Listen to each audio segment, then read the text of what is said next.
this is a very difficult passage to understand of and by itself, because it really depends on what comes after as well as what comes before.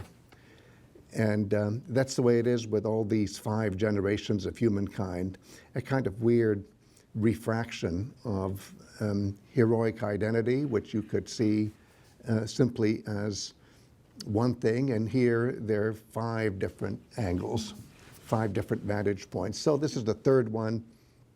It's negative. It's negative vis-a-vis the next generation, which will be the 4th.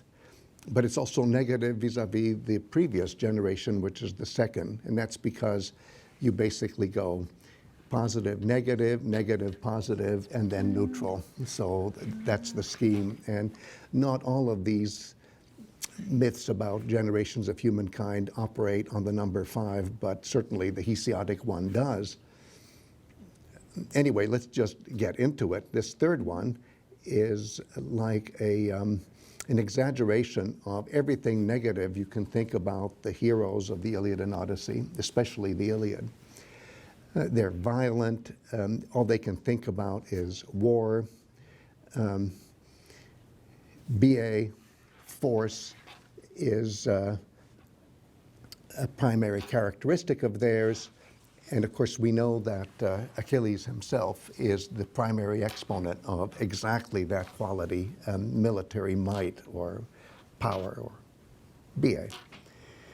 And I love the fact that they're just so concentrated in their violence that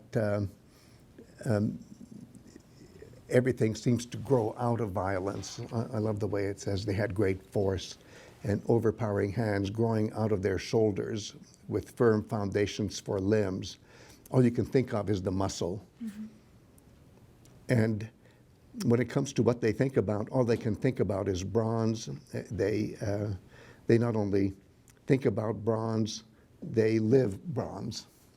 So they're the essence of bronze. Mm-hmm. And in this version of the myth of the 5 generations, iron seems to be something negative and inferior, which is not always the case in ancient Greek song culture. Sometimes iron is viewed as more precious than bronze. But for the purposes of this myth, it's important that we keep going down. We go from gold to silver to bronze, which is where we are now.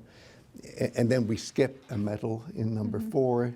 It's because of the complications of having 5 generations instead of 4 generations. And only then do we get iron, which will be the age of iron, which is the present. But anyway, let's concentrate on this bronze existence. I love the fact that they were, it says, originating from ash trees. And you say, well, what's the significance of ash trees? There it is in line 145. And again, if we can think back about Achilles, Achilles is characterized by an ash spear. That is to say, the shaft is made of ash wood.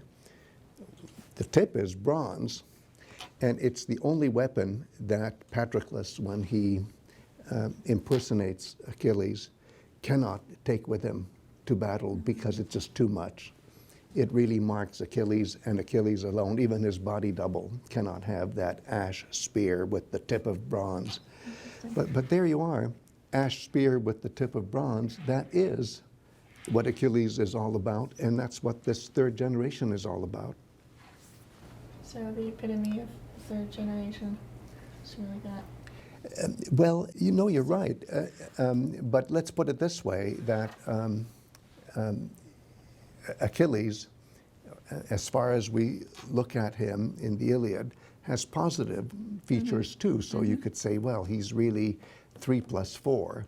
But here we're looking at him only as if he were number 3. I see. So it's an exaggerated, a grossly exaggerated version of, as I say, the negative side of the epic hero. I see. And one last thing, you notice that when they die, where do they go? They go to Hades, the house of Hades. And there's no mention of any kind of afterlife beyond Hades.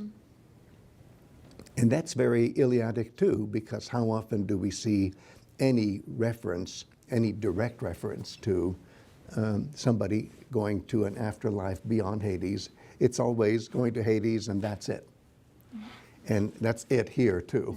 They just go to Hades, end of story. So it's an incomplete picture, but it's a very vivid, exciting, dramatic picture, and it has an epic flavor, the way generations 1 and 2 didn't have epic flavors. Those were the heroes as we see them through the lens of cult, hero cult, and now we're seeing heroes through the lens of heroic epic.